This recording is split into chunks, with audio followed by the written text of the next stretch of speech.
Chapter 7. The Chapel. In the same New Bedford there stands a whaleman's chapel, and few are the moody fishermen, shortly bound for the Indian Ocean or Pacific, who failed to make a Sunday visit to the spot. I am sure that I did not. Returning from my first morning stroll, I again sallied out upon this special errand. The sky had changed from clear, sunny cold, to driving sleet and mist. Wrapping myself in my shaggy jacket of the cloth called bearskin, I fought my way against the stubborn storm. Entering, I found a small scattered congregation of sailors, and sailors' wives and widows. A muffled silence reigned, only broken at times by the shrieks of the storm. Each silent worshipper seemed purposely sitting apart from the other, as if each silent grief were insular and incommunicable. The chaplain had not yet arrived, and though these silent islands of men and women sat steadfastly eyeing several marble tablets, with black borders, massoned into the wall on either side the pulpit. 3 of them ran something like the following, but I do not pretend to quote: "Sacred to the memory of John Talbot, who, at the age of 18, was lost overboard, near the Isle of Desolation, off Patagonia, November 1, 1836. This tablet is erected to his memory by his sister. Sacred to the memory of Robert Long, Willis Ellery, Nathan Coleman, Walter Canny, Seth Macy, and Samuel G. Eliagi, forming one of the boat's crews of the ship Eliza, who were towed out of sight by a whale, on the offshore ground in the Pacific, December 31, 1839. This marble is here placed by their surviving shipmates. Sacred to the memory of the late Captain Ezekiel Hardy, who in the bows of his boat was killed by a sperm whale on the coast of Japan, August 3, 1833. This tablet is erected to his memory by his widow." Shaking off the sleet from my ice-glazed hat and jacket, I seated myself near the door, and turning sideways, was surprised to see Queequeg near me.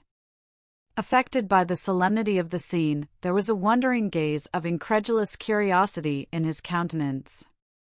This savage was the only person present who seemed to notice my entrance, because he was the only one who could not read, and, therefore, was not reading those frigid inscriptions on the wall. Whether any of the relatives of the seamen whose names appeared there were now among the congregation, I knew not, but so many are the unrecorded accidents in the fishery, and so plainly did several women present wear the countenance if not the trappings of some unceasing grief, that I feel sure that here before me were assembled those in whose unhealing hearts the sight of those bleak tablets sympathetically caused the old wounds to bleed afresh. Oh! Ye whose dead lie buried beneath the green grass, who standing among flowers can say, "Here, here lies my beloved," ye know not the desolation that broods in bosoms like these.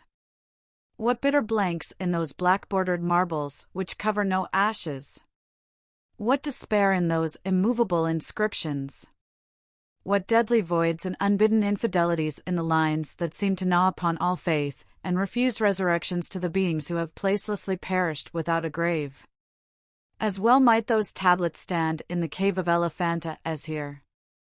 In what census of living creatures, the dead of mankind are included, why it is that a universal proverb says of them, that they tell no tales, though containing more secrets than the Goodwin Sands, how it is that to his name who yesterday departed for the other world, we prefix so significant and infidel a word, and yet do not thus entitle him, if he but embarks for the remotest Indies of this living earth. Why the life insurance companies pay death forfeitures upon immortals, in what eternal, unstirring paralysis, and deadly, hopeless trance, yet lies antique Adam who died 60 round centuries ago, how it is that we still refuse to be comforted for those who we nevertheless maintain are dwelling in unspeakable bliss, why all the living so strive to hush all the dead, wherefore but the rumor of a knocking in a tomb will terrify a whole city. All these things are not without their meanings. But faith, like a jackal, feeds among the tombs, and even from these dead doubts she gathers her most vital hope. It needs scarcely to be told, with what feelings, on the eve of a Nantucket voyage, I regarded those marble tablets, and by the murky light of that darkened, doleful day read the fate of the whalemen who had gone before me. Yes, Ishmael, the same fate may be thine. But somehow I grew merry again. Delightful inducements to embark, fine chance for promotion, it seems, a stove boat will make me an immortal by brevet. Yes, there is death in this business of whaling, a speechlessly quick, chaotic bundling of a man into eternity. But what then? Methinks we have hugely mistaken this matter of life and death. Methinks that what they call my shadow here on earth is my true substance. Methinks that in looking at things spiritual, we are too much like oysters observing the sun through the water, and thinking that thick water the thinnest of air. Methinks my body is but the lees of my better being. In fact, take my body who will, take it I say, it is not me.